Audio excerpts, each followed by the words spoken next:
So I appreciate everybody's patience because, quite frankly, I'm not supposed to have people hanging out outside. If they decide to come down on me, they can come down on me hard, and we won't have a poetry night. And they could give me a hard time about people hanging out, drinking out on the side or whatever. So I would make up the rules. I'm just trying to follow them. So I'm going to take this moment to introduce my good friend, Robert Galinsky. Give it up.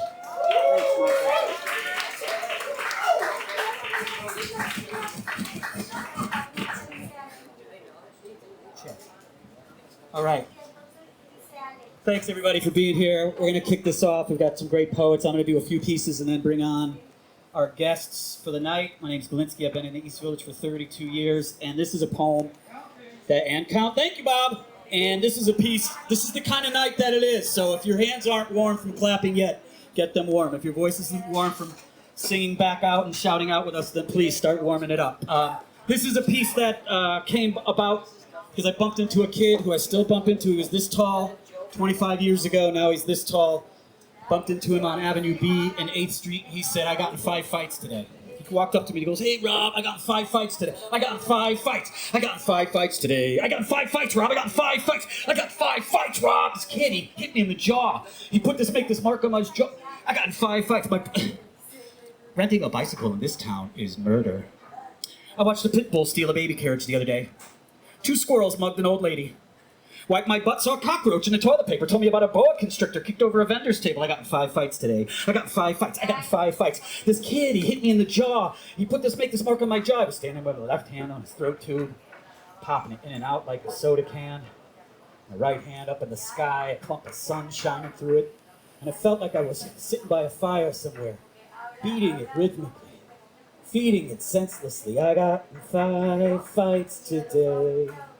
I got in 5 fights today. Everybody. I got in 5 fights today. I got in 5 fights today. 2 guys, 2 other guys, one I showed you, make this mark, I got in 5 fights. My brother builds machine parts and cigarette filters. Daycare centers have the same enrollment at funeral homes. It's poison in your ass at the public pools, poison in class at the public schools. Birds have to be tough to live around here. They must be going through some serious changes. My man needs something in the Bible. Page 267, please.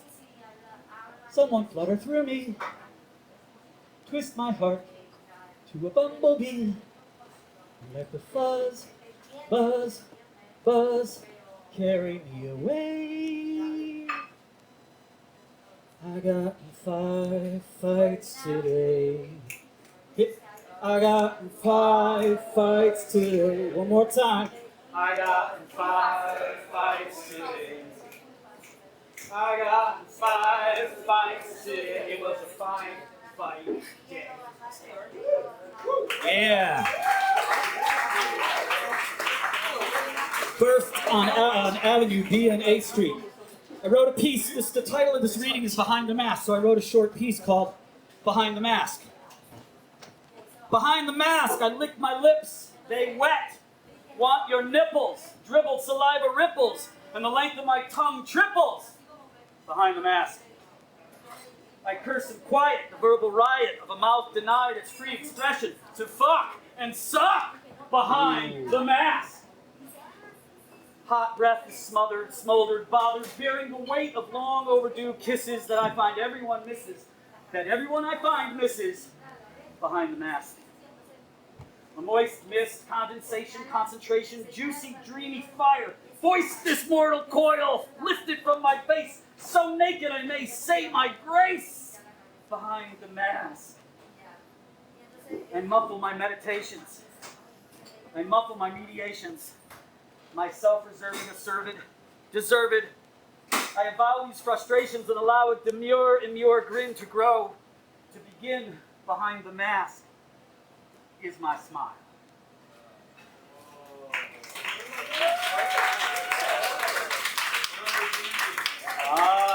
Surprise! That was a surprise ending. All right. I got published in a book published by Barbara Liggety, who's right over there. Barbara, wait, say hello. Is this doing anything at this point? It's a prop, right? You can't hear anything out of the mic, can you? You can? So it's Shift Poetry is the group that Barbara runs, and it's poems in the time of COVID-19. So we all wrote a bunch of poems. And this was at the beginning of this pandemic. So they kind of reflect not where we are right now, but even where we were 7 months ago. This is amusing or confusing. Amusing or confusing. The handshake is obsolete. Isn't that neat? No more being judged by your handle or your grip. It was a rip-off before when you were expected to floor or impress with a strong handshake.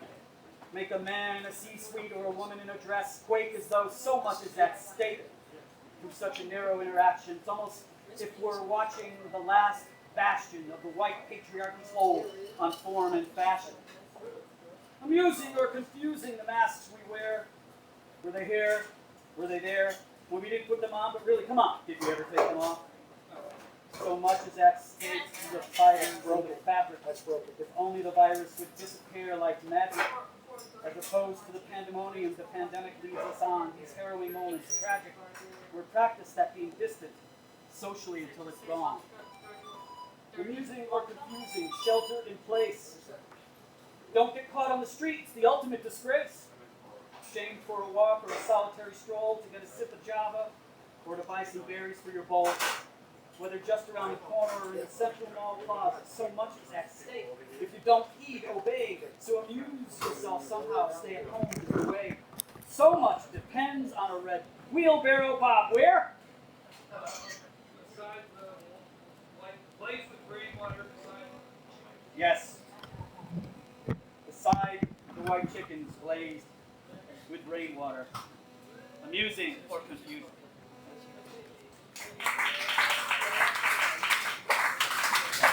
I think I'm just going to do one or two more, and then I'm going to bring on... No. Someone will. I don't. That's one. This one's called Pride in Quarantine. And again, this was written probably in May, when shit was still new. Pride in quarantine, proud enough to discount, proud enough to reduce, proud enough to deliver, fully assembled on the same day with a complimentary cup of fresh juice. We're here for you, and your experience is a gift. Pride in quarantine, proud enough to label, proud enough to tag, proud enough to brag about every grocery clerk and counter employee who packed a shopping bag.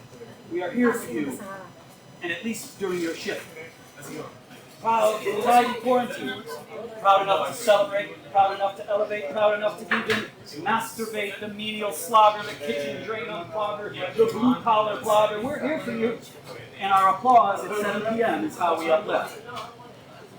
Pride in quarantine, organizations, corporations spend endless public relations here behind a mask called media and news. The word hero they incorporate, twist it, and abuse, telling consumers with ceaseless redundancy, we're all in this together. Pride in quarantine, where frontline workers wear no cape, nor costumes that dazzle, nor a team logo as a crest, nor do they appear in shape or do superhuman body, where we stare with mouth agape, just an apron, a stethoscope, a delivery uniform, and you're deemed a hero.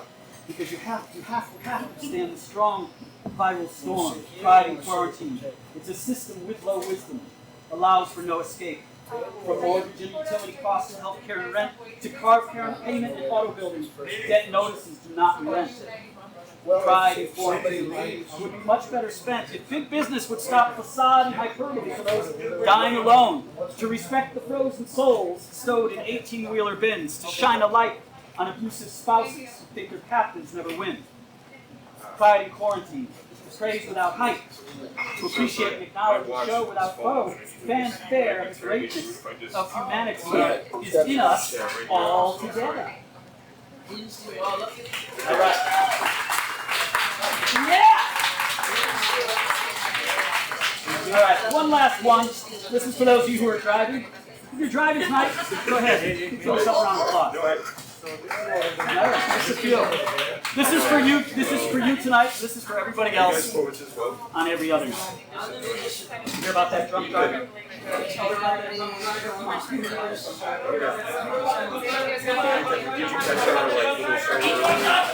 Unlock the club, and we go down the street. Turn the AC on, roll through the red light, stop sign, plate glass window, mumbling something about pieces of brains and stuff in the dashboard. You heard about that drunk driver? What's your name? She didn't pull out the 9mm and an AK. She pulled out of her parking space, skipped up the curb, skipped the sidewalk, clamped a produce organizer to his fruit bin in California. Can I get you something? No. You play. Okay. So having all day out, so I cannot do more things. I'm sorry.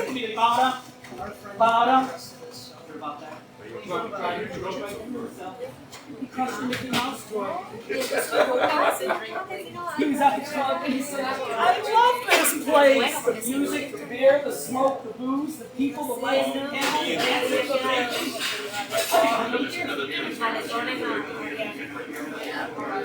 Celebration shot. Celebration shot. Ah! That drunk driver, she drove right through herself and slipped into his coat. I used to live in Fat Cat. I played there. Countless times. Smalls, you ever go to Smalls?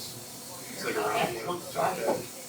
He saw the police team flash so bright he finally saw the light. He thought he saw he saw a putty cat in the little road. Oh, he saw a putty cat in the little road. And he the word to the forest. He landed next to a toad. He said, there's no colder than you have you.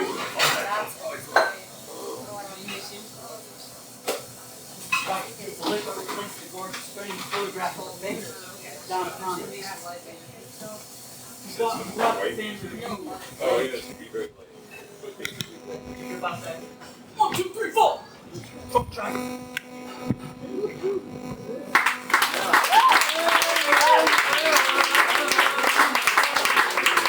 So, if you've been in the East Village for the past few months, you may have noticed that in Tompkins Square a phenomenon takes over, usually on Saturday afternoons. And this phenomenon sometimes comes in the form of a guitar player with a mic, a guitar player with a mic and a bass player, a guitar player with a mic and a drummer, a guitar player with a mic and a limba, yeah. And it's just an experience. So I asked if this person who is the experience, she would come down here, put the musical instruments away, and just drop some of her poetry. So please join me in welcoming from Three Clouds, Claudi Love!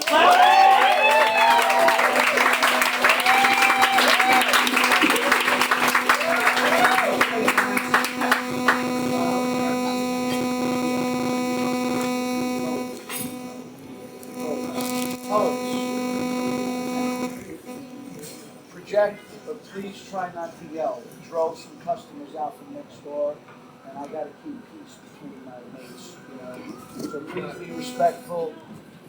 You don't have to scream. Just deliver. Hey, tell me that. I'm the guy who did it. I'm the one that fucked it up. He's the biggest problem. I'm studying that. Listen, what I did, you don't do. Yeah, there you go. Thank you so much. All right, thanks for your understanding.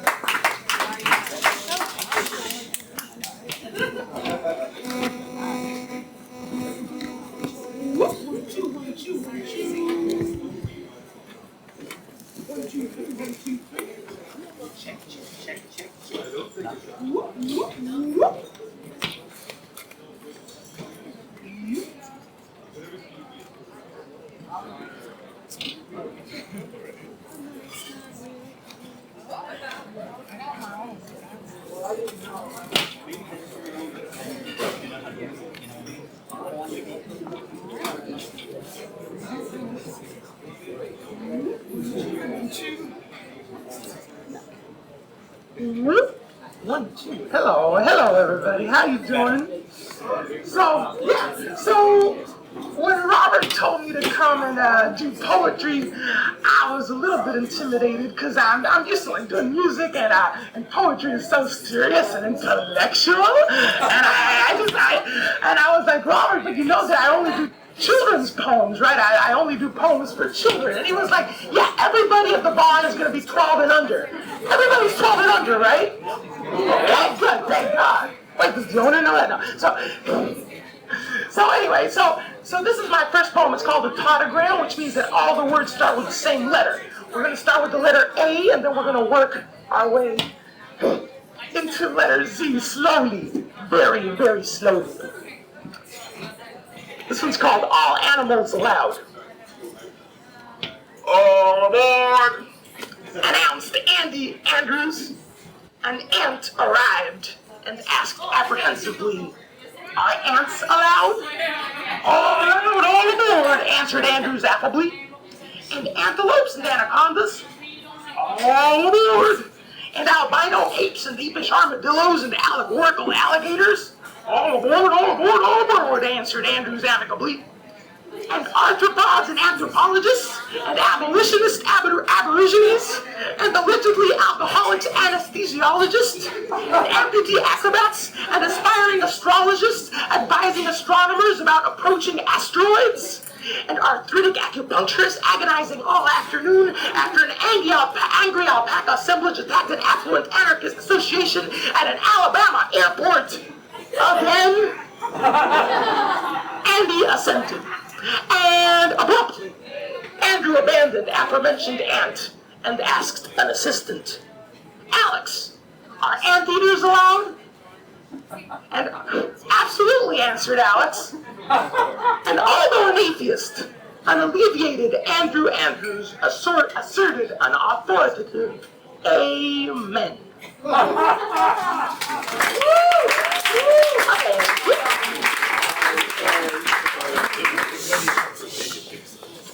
No clapping, no clapping.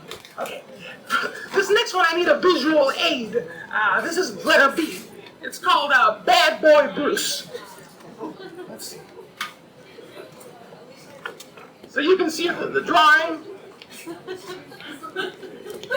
Billy's balls became breathtakingly blue because Billy blew Brian, Brian blew Boris, Boris blew Benny, Benny blew Bert, Bert blew Bobby, Bobby blew Brandon, Brandon blew Bruce, but Bruce blew Bubbles.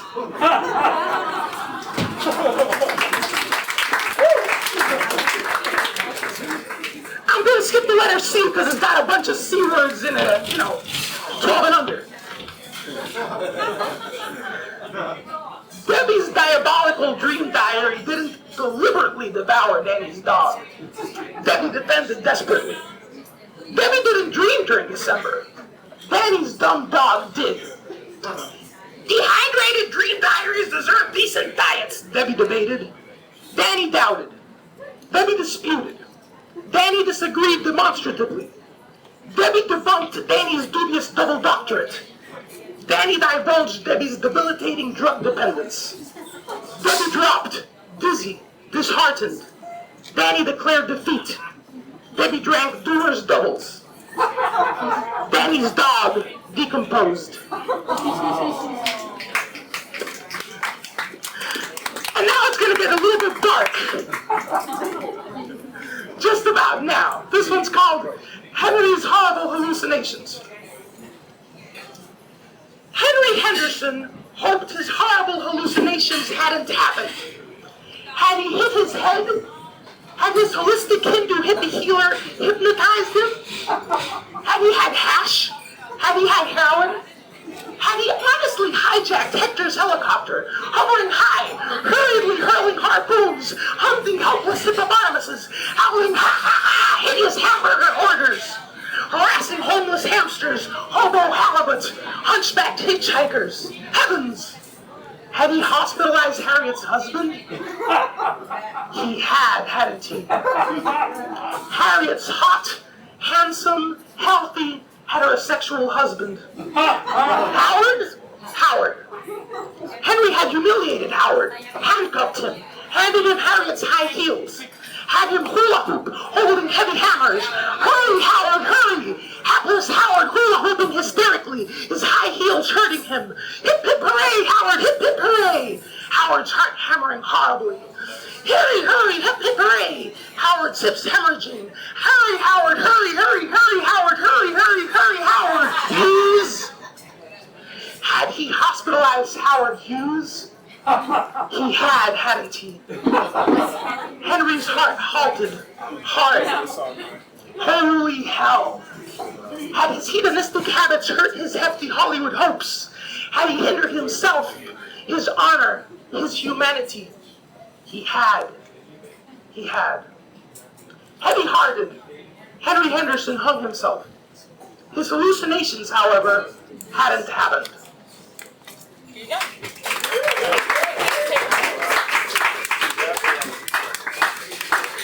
I believe you guys all like the arts, and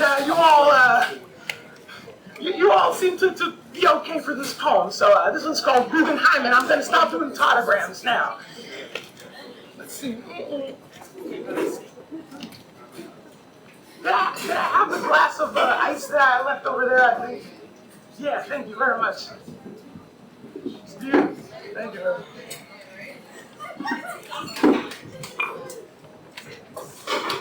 Reuben broke my hymen at the Guggenheim in 1994 and left my hiney sore. Observing a de Kooning, young Reuben saw me swooning. Quite soon my skimpy bra fell limply in his claw. His nails, they needed grooming as his pinky started spooning. He didn't date me oh so gently, and I thought the room was empty. But that kinky old Renoir says Galinsky thinks he saw. Right then Reuben put his stake in, and the painting started shaking. All the colors from the Pollock mixed with those of Francis Bacon. Oh, dear God, what trouble I'm in! I called out while he was climbing up inside me. Something tore. My hymen was no more. Oh, the shame and oh, the timing. I thought about my boyfriend Simon. He would meet me almost weekly. He just promised me a diamond. Would he check? Would he inspect and find the wreck that was my hymen? Dripping drops of my lost purity, would he see it as maturity? Or would my art museum scandal fill my man with insecurities? Now I was hardly feeling bridle, trying to breast or suicidal. What if Simon was to see me walking down the downward spiral of the Guggenheim? Oh my Reuben, oh my Simon. In the end, I stuck with Reuben. He's the one who stuck his tubing. He didn't know shit about art, but he was cute, and he was Cuban.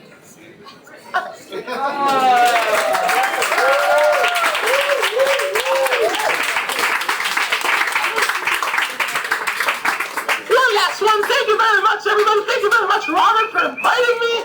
This has been so pleasant. This has been so nice. Thank you, Rue B, for hosting this wonderful event. So this is the last one. I wrote this literally like 3 hours ago, based on true life.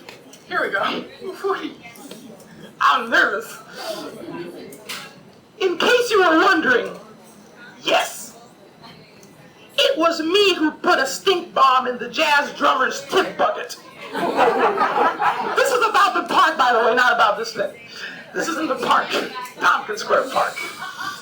It was me who giggled like a 10-year-old as the bag expanded, exploded, as the green stench floated up from the plastic portal to hell. And I'm truly sorry. It was the saxophone player who had to smell, had to suck in the first fumes of my wrath through his sex. Bummer. It was mostly meant for the drummer. But I have no regrets. The girl from Ipanema has finally been set free from decades of the endless, uninspired fondling. She is free, free to finally die. No longer an object for sleepy hands to caress like they're switching porn channels. Limp, yet insistent enough that she's always awake. Now the bags under her eyes quiver, crack, break into manic tears of joy complete. As the drummer stops drumming to the beat, something reeks. Watch her running down the street, grit her teeth at the yuppies and their puppies. She's a freak, she's a freak. Watch her growl, watch her shriek. I'm no girl, motherfucker. I'm a cunt, punk rocker. I'm the punk from Ipanema, so bow down and call me Sheena.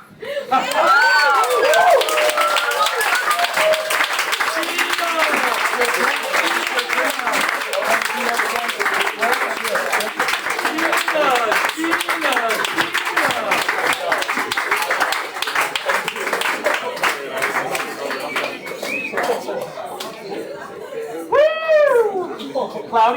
one more time.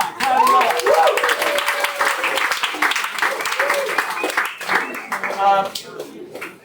Just shout out randomly, where did you hear about this? Yelda. Me? Yelda. Yelda.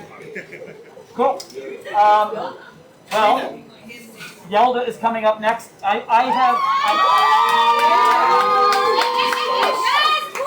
I'm really excited. I only met Yelda virtually a week and a half ago and heard her kick a couple pieces online and reached out and said, oh my gosh, you got to join us. Can you join us? She said yes. So please put your hands together and give a nice round to Yelda Ali. Yelda. Having me, guys. I don't think I'll use the mic. Does my voice travel? Yeah. My name is Yelda. I will not be making any jokes, and I probably won't be singing. My name means the winter solstice in my language, Persian language. It's December 21st, and it's the longest, darkest night of the year, so strap in. On the night of Yelda, what we do culturally is we come together and we read poetry. So this is a very full circle moment for me. Louder? When you give people an outlet, they let out.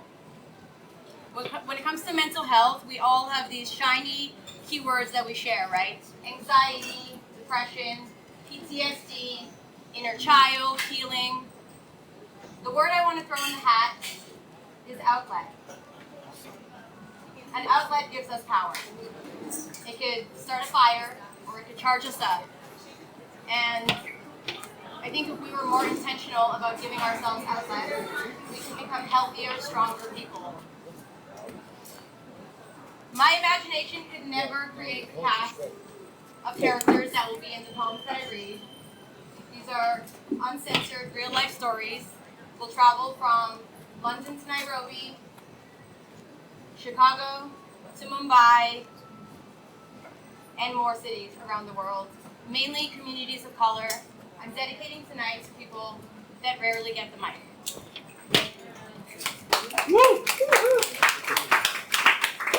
The first poem is called It's Blood Coming. You should always have faith in God and the way He makes for you. You can never even fathom. People prosecute our people. If they know you're here, they'll capture you.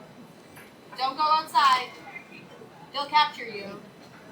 So we went back inside, taunted by people hollering at us. My husband had to pay them. We went to the office that made our passports. They changed our ages. They changed our names. My brother was my son. I don't like to lie to people, but we were supposed to lie. The man said to my husband, do not talk. Just keep quiet. If they know you're Afghan, they don't let you go. We went to the smuggler's office. It was very small. 9 people were sleeping in there. My husband, me, my sister-in-law, my nephews, my children, all of us. It was so hot, I was pregnant. I was sick, like morning sickness. I couldn't eat anything. I was throwing up. It was Ramadan, and the Mujahideen were next door. That night, we wanted to go to Germany. I got bleeding. All bleeding. I got a big cloth. I told my husband, I'm dying. I don't know. It's blood coming. What can I do at this time? Just wait till the morning so I can get a doctor. In the morning, we got a doctor. A female doctor. She was very nice. She gave me a powder in a newspaper clipping. She said, okay, take this. You'll be fine. I said, I have a flight tonight. Can I take the flight? She said, no. The baby will die. Or you will. I prayed to God to save me. I had to go for the sake of my family. The bleeding stopped. The next poem is called One Day.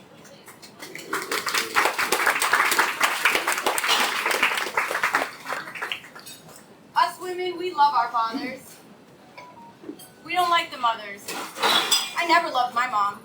She's far. She's in the UK. She's far. She had me and left me with her sister. My aunt is my stepmom. You see how bad? I'll find you and your sister.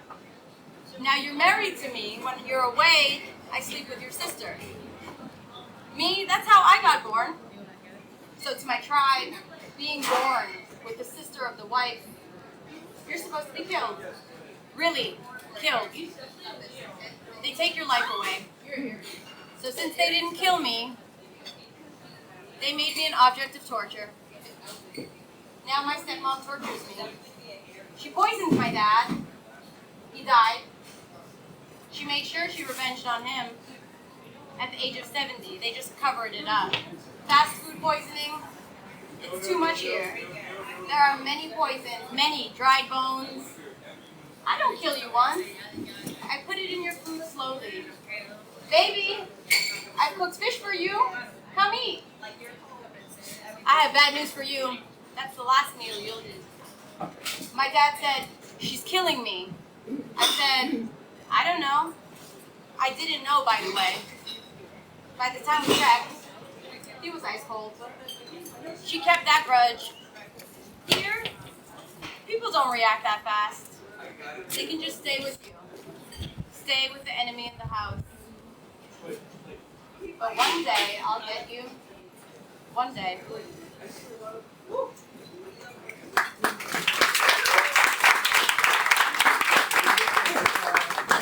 This next poem is called Second Grade. I was in second grade.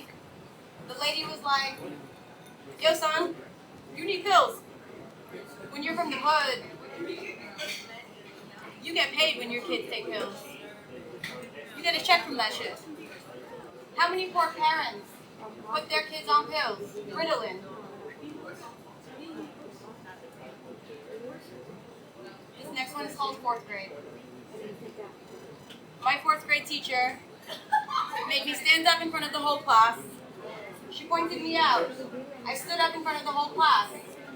She was like, look at him. He's a gangbanger. He won't amount to anything. I'm trying to get past that constantly. Trying to prove to people I'm not that. Trying to prove to people I'm not a statistic. It's something I battle with every day. So I keep working. This next one is called television. Why are people shooting so quick in the first place? It's the fear in the officers. They're poisoned. You know, I talked to a white person before. They'd be like, the only thing I ever know when I see a black kid was, you know, he a thug. And I never even got a chance to meet a black person. But when I turn on the TV, this next one is called Movie. If you're abused as a kid, and more often to girls than boys, no one believes you. Your mom will say, no, what movie did you watch? You're imagining, don't tell this to anyone. Then you actually start to think you're imagining it. Ideally, what your mom should do is address your uncle, take you to a therapist, right? It's just not talked about. People are ashamed. Their problems are going to be out in the public. People are going to think of you as mental. The idea of mental illness directly makes you mental, right?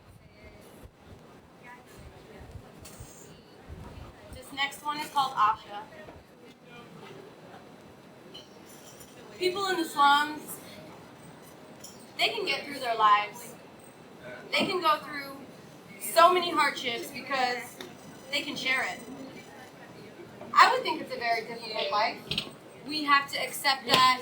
They have to accept that. We look at them as though their life is hard. They're unhappy.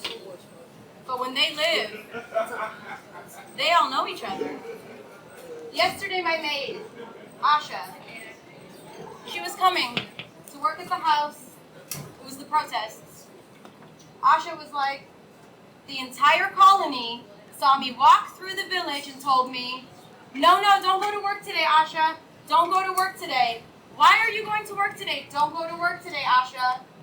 It was such a challenge to get here, they told me. Just reaching to my house meant she had to pass every house in her village. And every house told her, no, Asha, don't go to work today. Don't go, Asha. Don't go.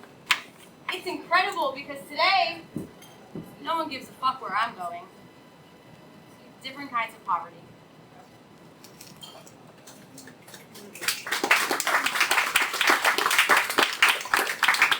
This next one is called... Yes, and fuck that guy. This next one is called Cup of Coffee. Girls, I don't want to say become rebels, but in a lot of cases, girls get shot. I can shoot you. When I go to jail, nothing happens. The guy gets out, the girl just dies. They call it honor crime. Family honor. This happens a lot. Or worse, let's say, knock on wood, this never happens to you. Someone rapes you. That guy has two options. He can either marry you or go to jail. You get divorced after a while, he can easily marry you. Society will look at you like, you're a hooker. Like, you're a bitch. You're a bad girl. Oh, you're divorced? You got raped? No one will look at you. 7 years ago this happened. A girl going to university in the morning. The guy followed her, raped her, killed her out of nowhere. Went to jail for 1 week. His family went to the girl's family. The elders sat, they talked for days. When they have a cup of coffee, that means everything is fixed. Everything is okay.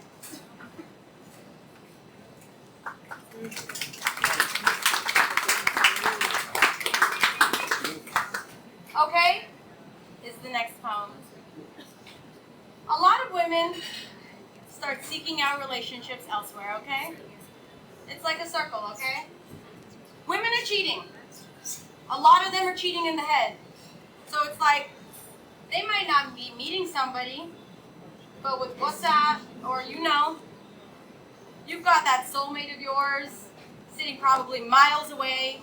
You bury your problems to that person, and you don't want to do that to your friends because your friends are judging you, okay? All the time, and you can't trust them with your stories, okay? There's no outlet. Instagram, Facebook, all that. It's so easy now. The whole fear of if my wife works, she can probably, not realizing, somewhere, she's going to connect if the connection is lost.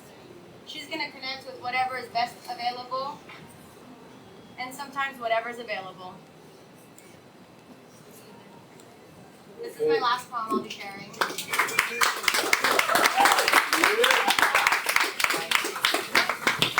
It's called They're Coming. I knew something was wrong when he said, people violating me. He started talking about a fight he had when he was 6 years old. That's around the time his mom died.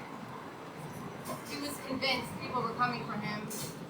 The night before he'd done it, he said to his brother, they're coming for me. No one's coming for you. They're coming for me. Who? If anyone comes, I'm here. No one is going to do anything. We could see it, but you'd never anticipate he'd kill himself. The past year, something changed. He started getting offended by, are you all right? His response would be, are you all right? I would say, what are you doing on the weekend? He would say, what is the weekend? What is time anyway?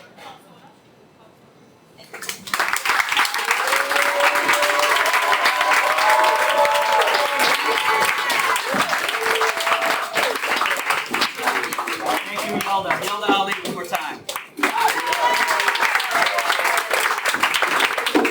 So I was in the middle of my own mania when whatever went down with complainers. So I have no idea, but it's a great opportunity for us to go into this mode, perhaps. So if you want to applaud, let's throw back and do a little of this, and you don't have to, it can still be expressive. It's rigorous if you got it. The next poet that I'm going to bring up is foundation of spoken word, not only in New York City, but throughout the country, United States of poetry, among many other things. Founder of the Bowery Poetry Club, director of the New Eureka, one of the directors of the New Eureka. Not the time. Please welcome good friend and fun guy, great poet, Mr. Bob Holman. Come on.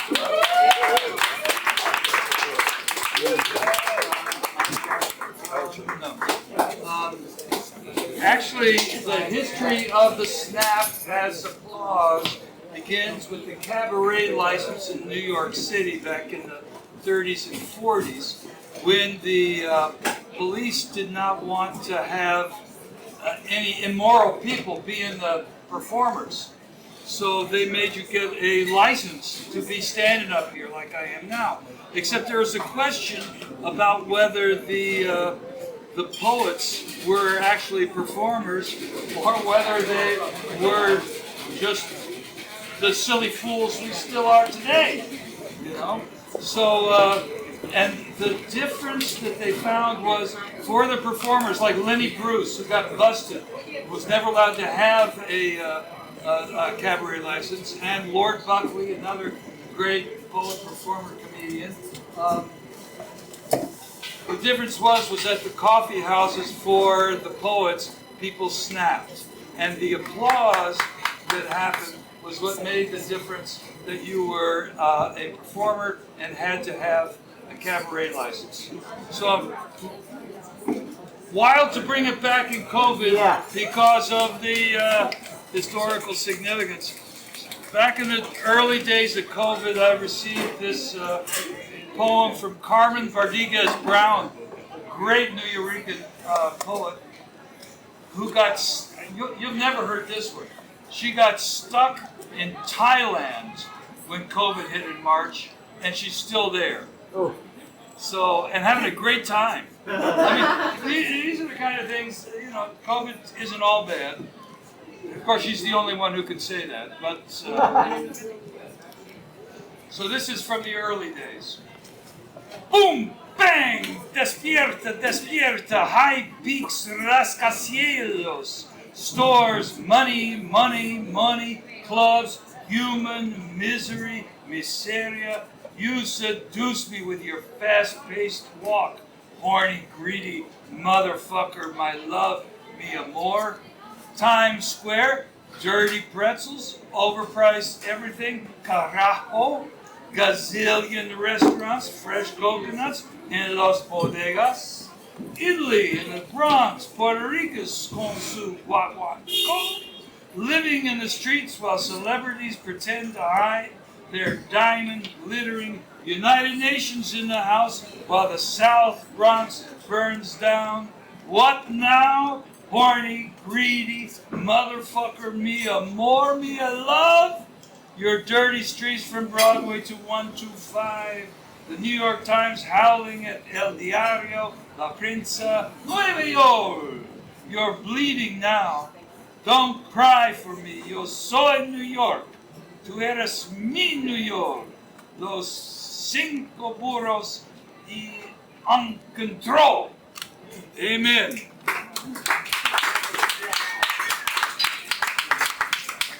Another great New Eurekan poet, you know, the New Eurekan Poets Cafe is right down on 3rd Street between B and C, was Pedro Pietri. And this was his outfit for Reverend Pedro. He would wear a tuxedo everywhere he went, as long as it was a t-shirt. So here's a poem of his. It's a telephone booth poem because he left so many of his poems in telephone booths, he started to number them. This is telephone booth number 325 and a half.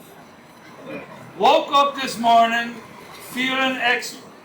Dialed the number of my equal opportunity employer to tell him I will not be in to work today. Are you feeling sick? The boss asked me. No, I replied. I am feeling too good to come in to work today. If I'm feeling sick tomorrow, I'll come into work early.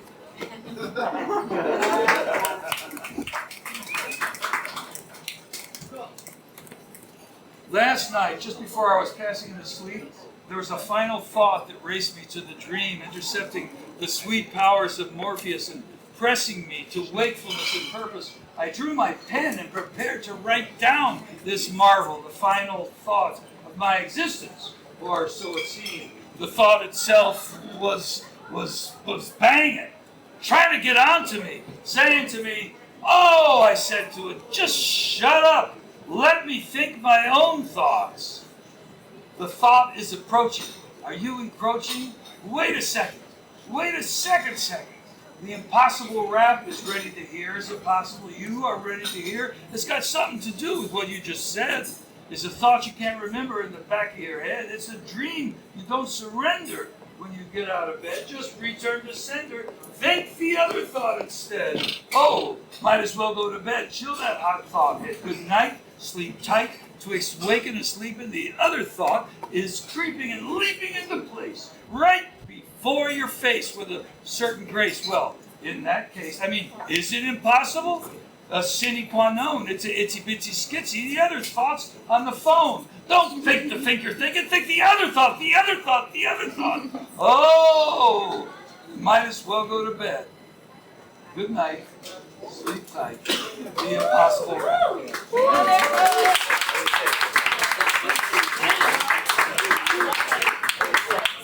I got a new book out. That means it came out last November. And this is a poema de alabanza para Pablo Neruda, song of praise for our man Pablo. Oh man, come on, sing, poet, or not. It's your voice, croaking with wonder. We're the magic act. You were not born. In the paper scraps and the cigarette ash and the paper cups squashed in mad. In the gravel and glass bits, in the leaf crumbs, and in the blue poles and the orange peels. A world where Neruda was never born. Elvate, the seer, your eyes distinguish the domain of poetry stretched like garters around the thickest live thighs, pedaling away in the great make love on a bicycle race to the end of the poem. Who revolution lifts and sings the pure blood of sunset, the tragic rush of night by night, the secret neon terror of moonlight, only you can see by it. Elvate, O seer. Neruda, all praise your pistol of words, la pistola de las palabras, here where the body is spice, salt, and water, and sweat. Why, one day, the road itself started walking. Luckily, Pablo was there. "Stop, road!" he cried. "Have I got to go about my own business? Can I do it if you won't stay still?" And the road answered, and Neruda got it all down, and that's his poem about artichokes. 5 I love yous. And socks, don't forget. And the way the sieve wave broke over his eyebrow because his ode to Walt Whitman and left the critics strangled. And if only Madonna and Julia Roberts would read my poems. The exhausted ghost of Neruda was heard muttering out there in a heap, inventing God. Whose hurricane? Yours, maestro. Whose abyss? Yours. Remember the time you said you were bored of it? Bored of being a man? We were on our way over to the Bowery Poetry Club, and we dropped by the tailor shop you like so much over on Essex Street.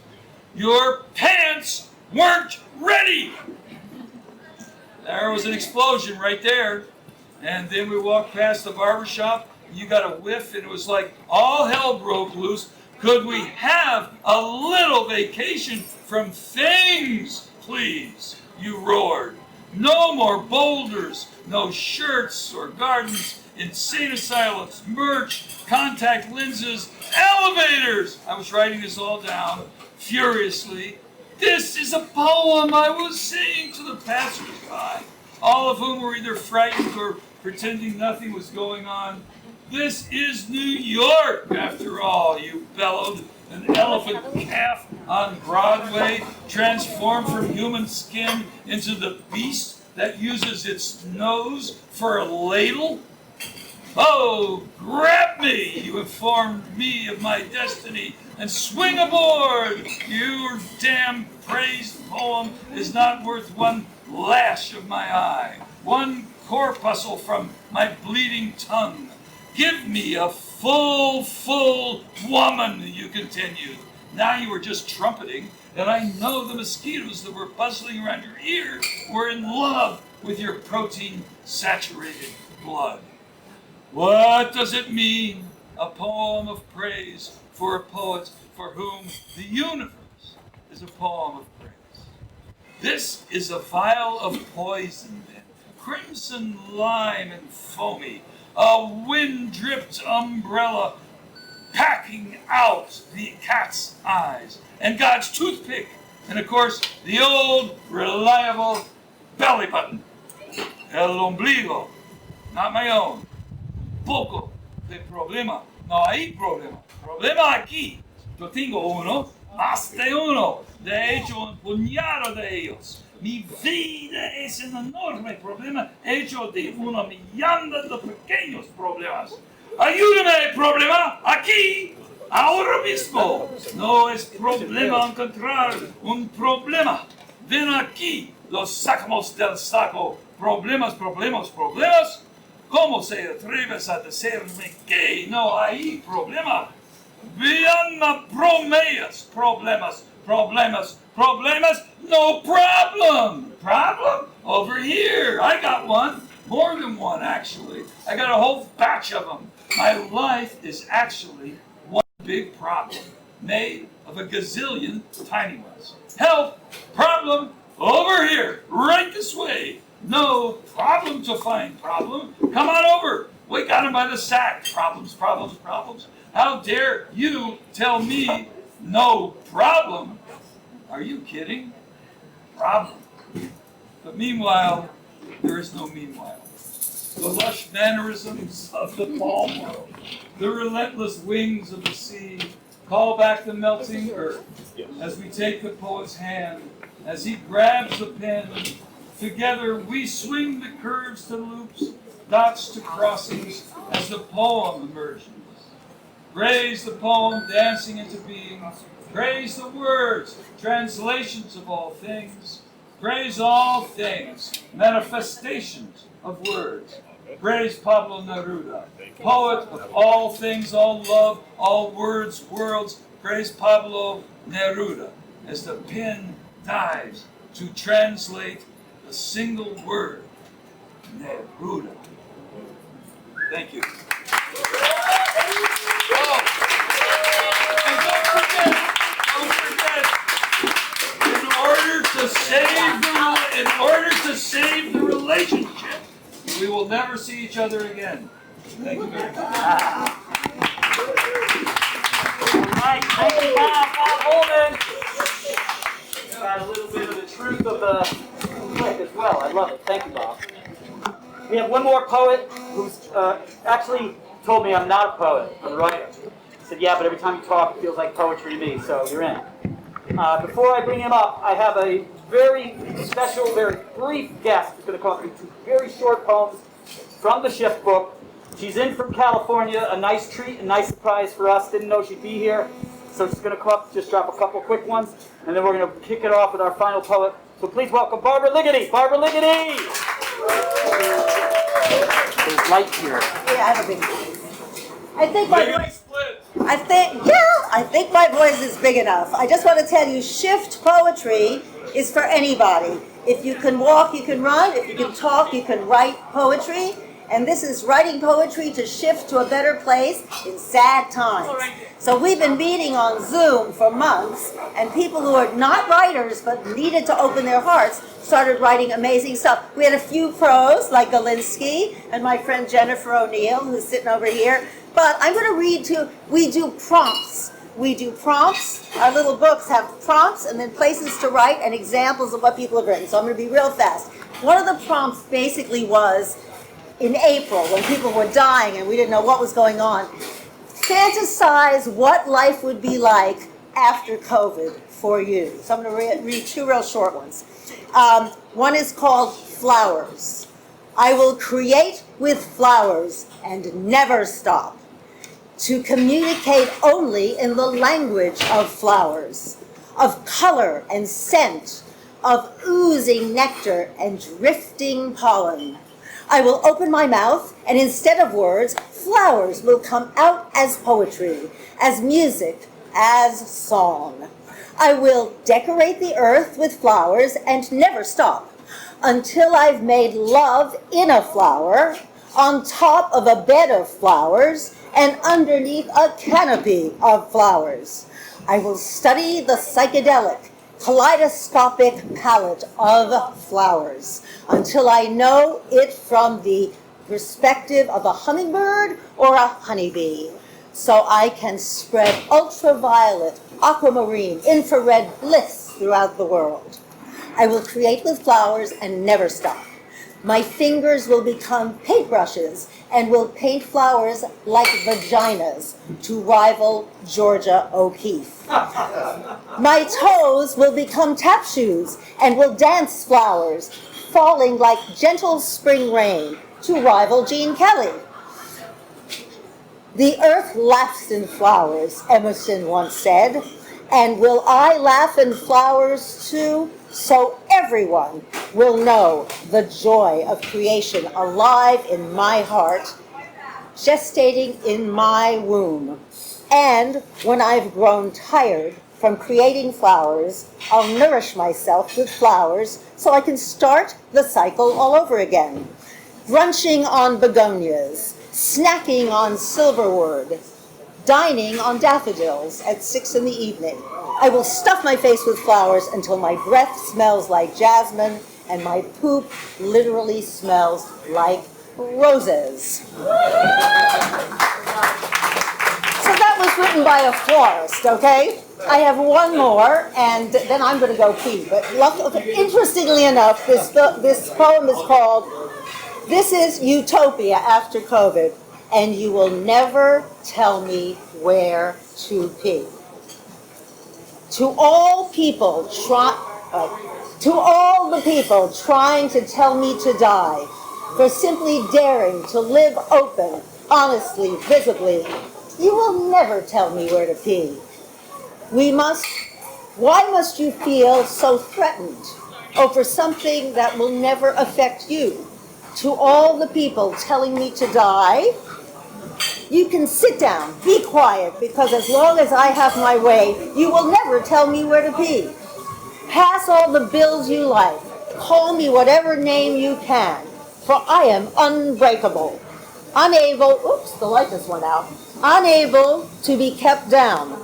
To all the people telling me to die, I am loud, I am proud, a champion for voiceless and faceless. Thank you. Small messages from behind a screen expressing words of thanks. You will never tell me where to pee. So make me your martyr. Pour your hate on me like gasoline. For when I am set ablaze, I will be reborn in the ashes again and again. And to all the people telling me to die, you will never tell me where to pee. Write your own poetry with shift poetry, and I'm going to pee. Thank you, Roberto. Thank you. Barbara Liggety. Yeah. Thank you, Barbara. Now she's going to pee. All right. We've got one more poet who, again, is not a poet. He's a brilliant writer, thinker. And I've known him for a number of years. His work has been, you've probably read his work in GQ. You may have read his work in Rolling Stone, Esquire. Please welcome, all the way from down the street Anthony Haden-Guest.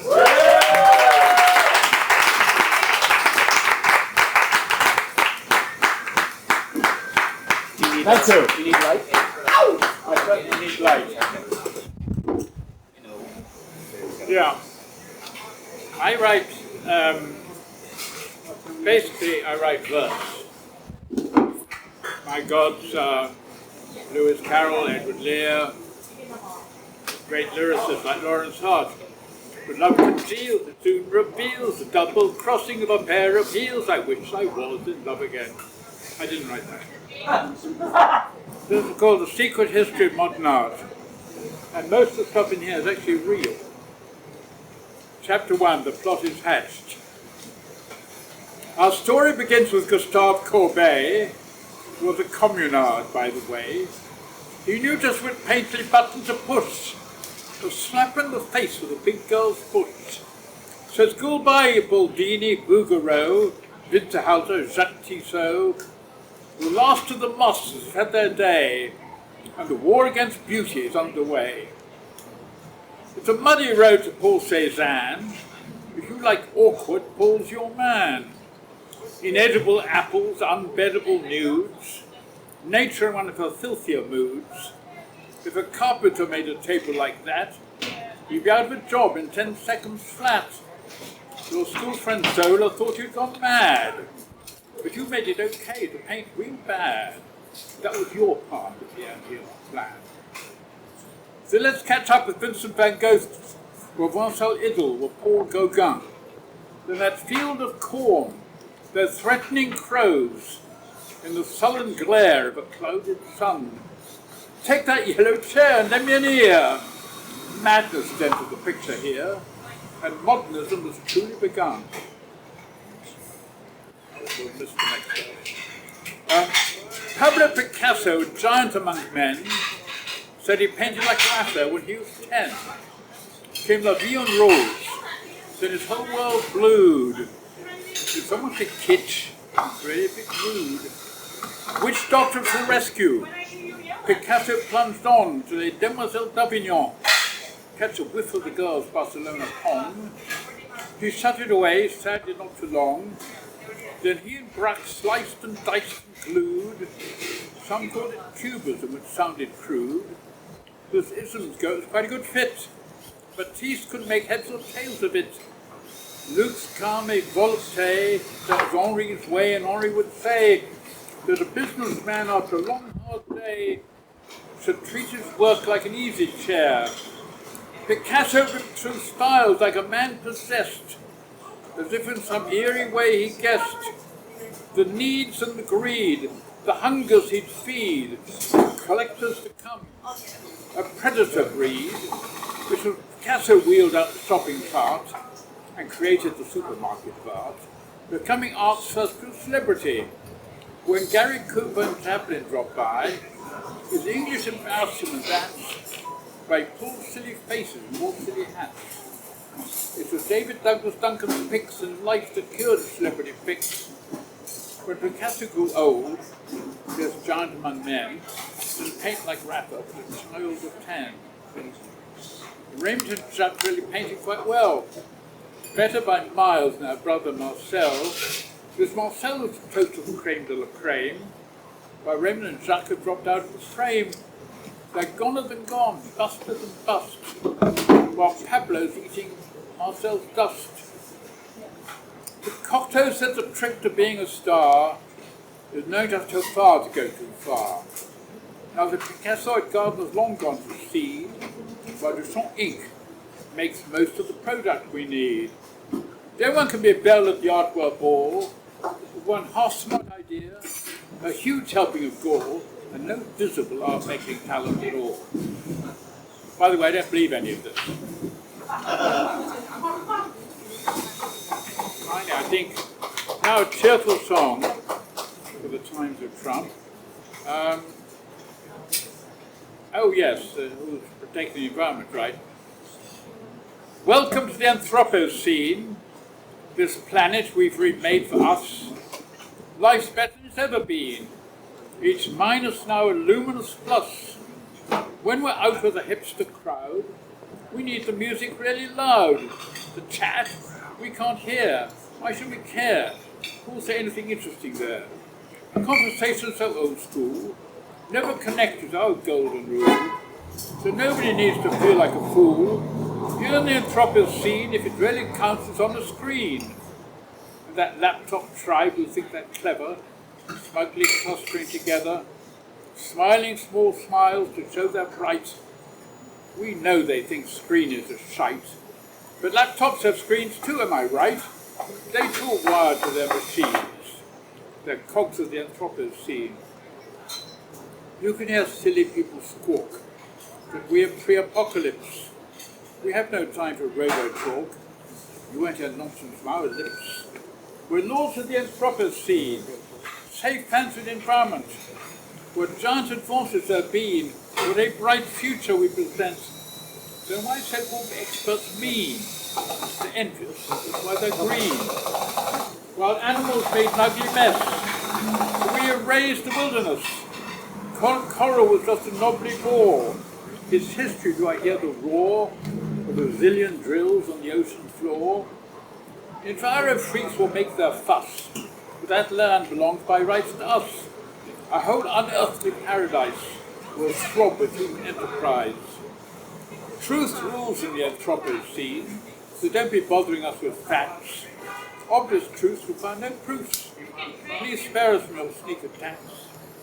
Tsunamis and man-made quakes, drowning cities, lifeless lakes, Siberian brush fires, deadly weather. We're all done for, oh whatever. So pioneers make a few mistakes, win some, lose some, them's the breaks. The ice caps like warm we base. That's great, it was a waste of space. Those ugly photos, all deep fakes. Just look around us, what surrounds us, but literally breathtaking stuff. Glimmering plastic mountains rise into the swirly orange skies. Isn't that scene beautiful enough? Wittenberg go would rub his eyes. And now the sky's glittering as a zillion drones come whistling in. The perfect backup for our song. Everything's fine, please sing along. Just what could possibly go wrong? Think how blessed we have been to inhabit the Anthropos.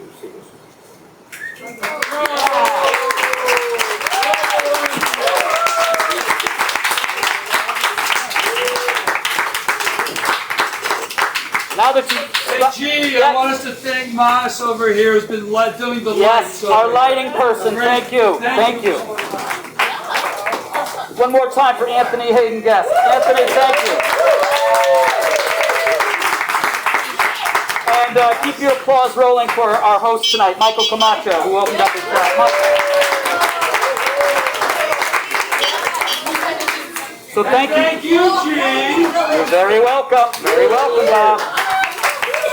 Everything I learned from you. Oh, dear. Yeah. Rue B has jazz 7 nights a week, so if you haven't been by on another night, come by for some jazz. Barbara Ligety, thank you for flying all the way in from California for this. And once again, everybody, thanks for showing up. It was real fun.